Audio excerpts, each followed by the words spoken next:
السلام علیکم ورحمۃ اللہ وبرکاتہ۔ الحمدللہ رب العالمین والصلاة والسلام علی اشرف الانبیاء والمرسلین نبینا محمد وعلی آلہ وصحبہ اجمعین، اما بعد فاعوذ باللہ من الشیطان الرجیم۔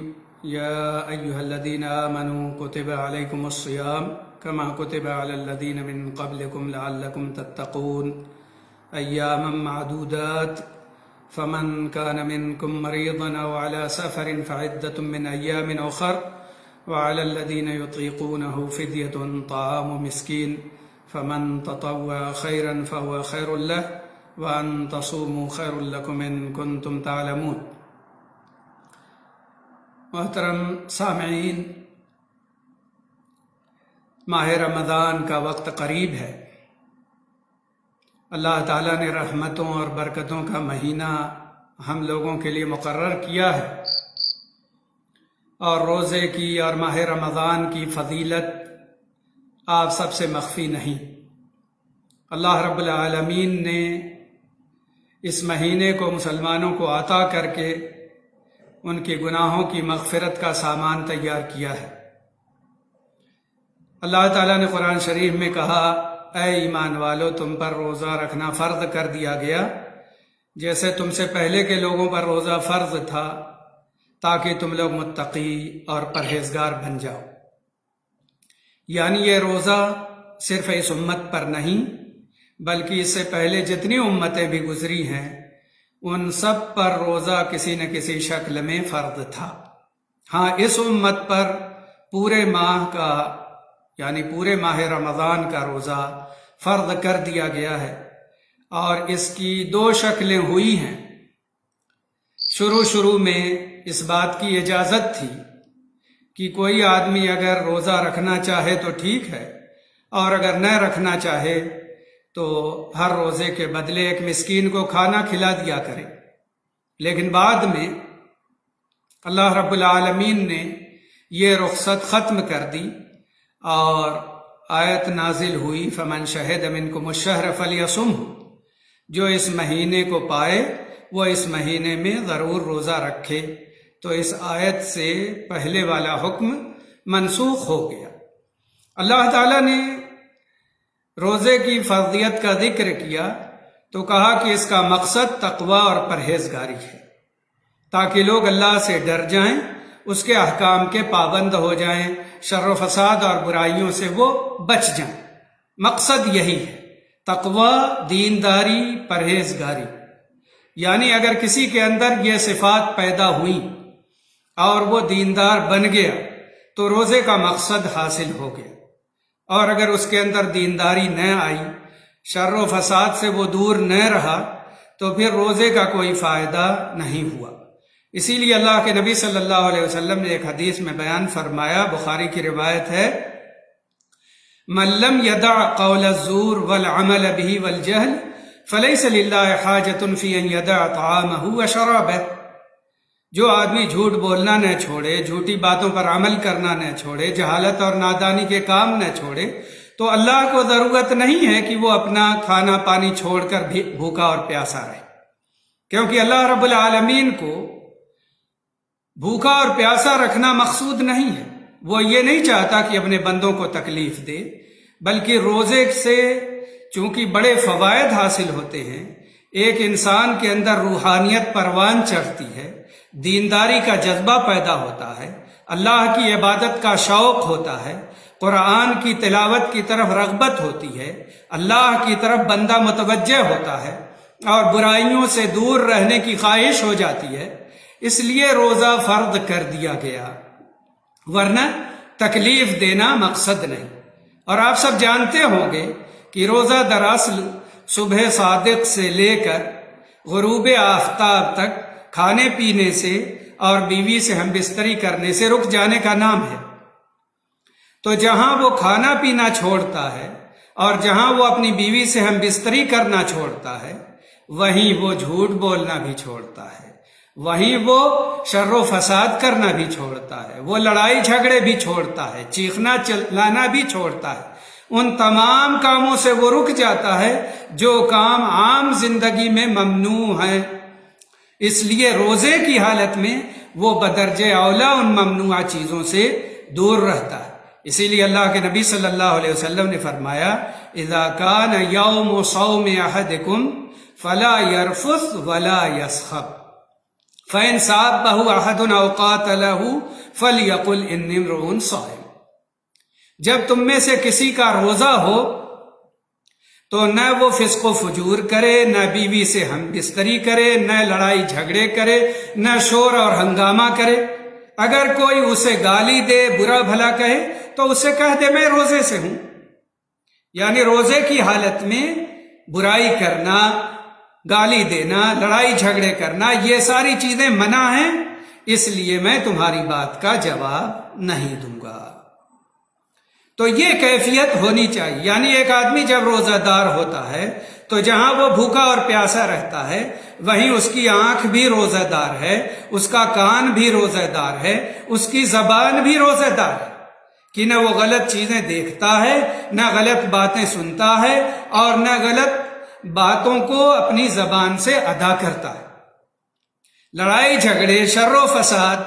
گالی گلوچ، ان ساری چیزوں سے وہ دور رہتا ہے۔ اللہ کے نبی صلی اللہ علیہ وسلم نے اسی لیے زبان اور شرمگاہ دونوں کی حفاظت کرنے کی خاص طور سے تعلیم دی ہے، کیونکہ انہی دو چیزوں سے سارے فساد پھیلتے ہیں، ساری برائیاں پھیلتی ہیں۔ تو اللہ کے نبی صلی اللہ علیہ وسلم نے فرمایا من یضمن لی ما بین لحییہ وما بین فخذیہ اضمن لہ الجنہ، جو مجھے ضمانت اور گارنٹی دے دے اس زبان کی اور اس شرمگاہ کی، میں اسے جنت کی ضمانت دیتا ہوں۔ اور روزے میں اسی زبان پہ کنٹرول کیا جاتا ہے اور اسی شرمگاہ پہ کنٹرول کیا جاتا ہے۔ تو اگر کوئی ان دو چیزوں کی ضمانت اور گارنٹی دے دے کہ وہ غلط استعمال نہیں کرے گا تو اللہ کے نبی صلی اللہ علیہ وسلم نے فرمایا کہ میں اسے جنت کی ضمانت دیتا ہوں۔ اور یہ چند دنوں کے روزے ہیں، یعنی ایک ماہ کے، وہ 29 دن ہوں یا 30 دن ہوں، کیونکہ عربی مہینہ 30 سے زیادہ کا نہیں ہوتا۔ انہی دنوں میں اللہ رب العالمین نے روزے فرض کر دیے اور مسلمانوں پر یہ چیز لازم کر دی۔ گرچہ شروع اسلام میں اجازت تھی اور لوگوں کے لیے سہولت پیدا کر دی گئی تھی، لیکن بعد میں یہ ہوا کہ جو گھر پر موجود ہیں وہ لازماً روزہ رکھیں اگر وہ قدرت رکھتے ہیں تب۔ ہاں جو لوگ قدرت نہیں رکھتے، انتہائی مریض ہیں اور شفا یاب ہونے کی امید نہیں ہے، یا یہ ہے کہ وہ بہت بوڑھے ہو گئے ہیں اور اس کی قدرت نہیں ہے، تو یہ سارے لوگ روزہ چھوڑ دیں اور ہر روزے کے بدلے ایک مسکین کو کھانا کھلا دیں۔ اور اسی حکم میں وہ عورتیں بھی آ جاتی ہیں جو اپنے بچوں کو دودھ پلا رہی ہیں، یا وہ عورتیں جو حمل کی حالت میں ہیں اور اپنے حمل سے ڈرتی ہیں، تو وہ بھی روزہ چھوڑ دیں اور بعد میں چھوٹے ہوئے روزوں کی قضا کر لیں، کیونکہ اللہ رب العالمین اپنے دین کو آسان بنایا ہے اور وہ چاہتا ہے کہ اللہ کے دین پر لوگ آسانی کے ساتھ عمل کریں اور انہیں کوئی مشقت اور تکلیف نہ ہو۔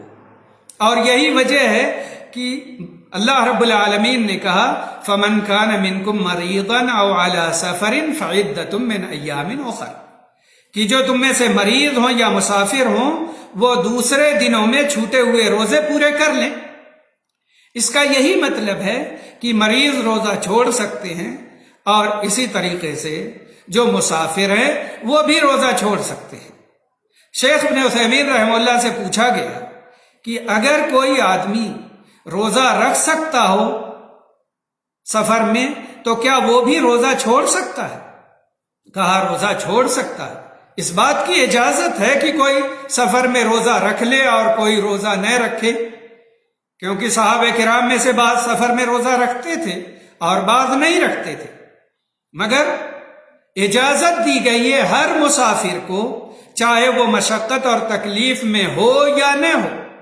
چاہے وہ اے سی ہی میں بیٹھتا ہو اور چاہے فلائٹ میں سفر کرتا ہو، اللہ رب العالمین نے یہ نہیں کہا کہ آرام سے رہو تو روزہ رکھنا ضروری ہوگا سفر میں بھی،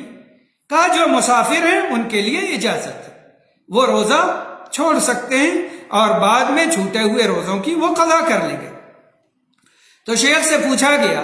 کہ بعض ٹیکسی ڈرائیور ہوتے ہیں وہ لمبے لمبے سفر کرتے ہیں، یا یہ ہے کہ وہ مسلسل سفر میں رہتے ہیں، یا ٹریلر ڈرائیور ہیں وہ مسلسل سفر میں رہتے ہیں، تو اگر وہ روزہ چھوڑیں تو وہ کب قضا کریں گے؟ وہ تو سفر ہی سفر میں ہے ہمیشہ۔ تو شیخ نے کہا کہ اگر وہ چاہیں تو روزہ چھوڑ دیں، اور جب ٹھنڈک کا زمانہ ہو، آرام کا زمانہ ہو، دن چھوٹا ہو رہا ہو اور ان کے لیے روزہ رکھنے میں سہولت ہو تو ان دنوں میں چھوٹے ہوئے روزوں کی قضا کر لیں۔ تو دین اسلام اللہ کے فضل و کرم سے بڑا آسان ہے اور اس پر عمل کرنا بھی آسان ہے۔ اسی لیے اللہ پاک نے کہا یرید اللہ بکم اليسر ولا یرید بکم العسر، اللہ تعالیٰ تمہارے ساتھ آسانی کرنا چاہتا ہے، تمہارے ساتھ مشکل کرنا نہیں چاہتا۔ اللہ تعالیٰ نے یہ بات بتا دی، اور اللہ کے نبی صلی اللہ علیہ وسلم کا عمل بھی یہی تھا کہ اللہ کے نبی صلی اللہ علیہ وسلم کو جب دو باتوں کا اختیار دیا جاتا تو آپ آسان کام اختیار کرتے تھے۔ ما خیر رسول اللہ صلی اللہ علیہ وسلم بین امرین الا اختار ایسرہما، جب آپ کو دو باتوں کا اختیار دیا جاتا تو آپ آسان بات اختیار کرتے تھے۔ ظاہر ہے کہ ایک مسافر کے لیے، ایک مریض کے لیے، ایک بوڑھے شخص کے لیے روزہ چھوڑنا آسان ہے، تو وہ روزہ چھوڑ دے اور بعد میں چھوٹے ہوئے روزوں کی قضا کر لے، کیونکہ یہ آیات اللہ نے ذکر کی اور انہی میں اللہ تعالیٰ نے یہ بھی کہا کہ اللہ تعالیٰ تمہارے ساتھ آسانی کرنا چاہتا ہے، تم کو مشکلوں میں ڈالنا نہیں چاہتا، کیونکہ دین اسلام کا مقصد لوگوں کو بھوکا پیاسا رکھنا نہیں ہے، بلکہ لوگوں کے اندر روحانیت کو پروان چڑھانا ہے، لوگوں کو اللہ کے قریب کرنا ہے، اللہ کی محبت کو دلوں میں جگانا ہے اور اسلام کی محبت کو پروان چڑھانا ہے اور اسلام پر کاربند ہونے کی مشق کرانا ہے۔ تو اگر یہ باتیں پیدا ہو گئی ہمارے اندر تو انشاءاللہ روزے کا فائدہ حاصل ہو گیا۔ اسی لیے بعض روایات میں نبی صلی اللہ علیہ وسلم نے فرمایا کم من صائم لیس من صیامہ الا الظمأ، کہ کتنے روزہ دار ایسے ہیں کہ ان کو بھوک پیاس کے سوا اور کچھ حاصل نہیں ہوتا۔ تو یہ وہی لوگ ہیں جو روزے کے مقاصد سے غافل ہوتے ہیں اور پھر وہ کیا کرتے ہیں کہ روزہ رکھتے ہیں، گناہ کے کام بھی کرتے ہیں، لڑائی جھگڑے بھی کرتے ہیں، گالی گلوج بھی کرتے ہیں، شر و فساد بھی کرتے ہیں اور کہتے ہیں روزے سے۔ ایسے روزے کا اللہ کے ہاں کوئی فائدہ نہیں۔ اس لیے مسلمانوں کو چاہیے کہ اپنے دین کو سمجھیں، دین کی رغبت رکھیں، اور اب ماہ رمضان قریب ہو رہا ہے، اس کے لیے تیاری کریں اور دل سے خوش دلی کے ساتھ اس کا استقبال کریں، کیونکہ ہمیشہ دو قسم کے لوگ ہوتے ہیں۔ ایک وہ ہیں جن کو انتظار رہتا ہے رمضان کا اور روزہ رکھنے کا، دوسرے وہ لوگ ہیں جن کو انتظار نہیں ہوتا، وہ تو چاہتے ہیں کہ شعبان کا 29 کے بجائے 30 کا چاند ہو تاکہ ایک دن اور کھانے پینے کے لیے مل جائے۔ دو شخصیتوں میں بڑا فرق ہے، دونوں روزہ رکھتے ہیں، ایک شوق رکھنے والا، انتظار کرنے والا، اور دوسرا مجبوراً روزہ رکھنے والا، لیکن دونوں کے روزوں میں اللہ کے ہاں بڑا فرق ہے۔ اللہ کو محبوب ہے اس شخص کا روزہ جو خوش دلی سے رکھے، لیکن جو دل کی کراہت کے ساتھ رکھے اللہ کو اس کے روزے کی ضرورت نہیں، کیونکہ اللہ کے دین کو اگر کوئی ناپسند کرتا ہے یا اللہ کے احکام کو ناپسند کرتا ہے تو اللہ تعالیٰ کو اس کی دینداری، اس کے اعمال قابل قبول نہیں اور اللہ کو اس کی ضرورت نہیں۔ تو ہمیشہ مسلمانوں اپنے دین سے سچی محبت کرو، دین کے احکام پر خوش دلی کے ساتھ عمل کرو، دل میں کراہت نہ پیدا ہونے پائے۔ تو ہم یہی امید دوستوں اور ساتھیوں اور سامعین سے بھی رکھتے ہیں اور خود اپنی ذات سے بھی کہ اللہ ہمارے دل میں اسلام کی محبت پیدا کر دے اور رمضان جو آ رہا ہے اس میں ہمیں زندہ رکھے اور خیر و برکات سے فائدہ اٹھانے کی توفیق دے۔ وصلی اللہ وسلم علی نبینا محمد وعلی آلہ وصحبہ اجمعین۔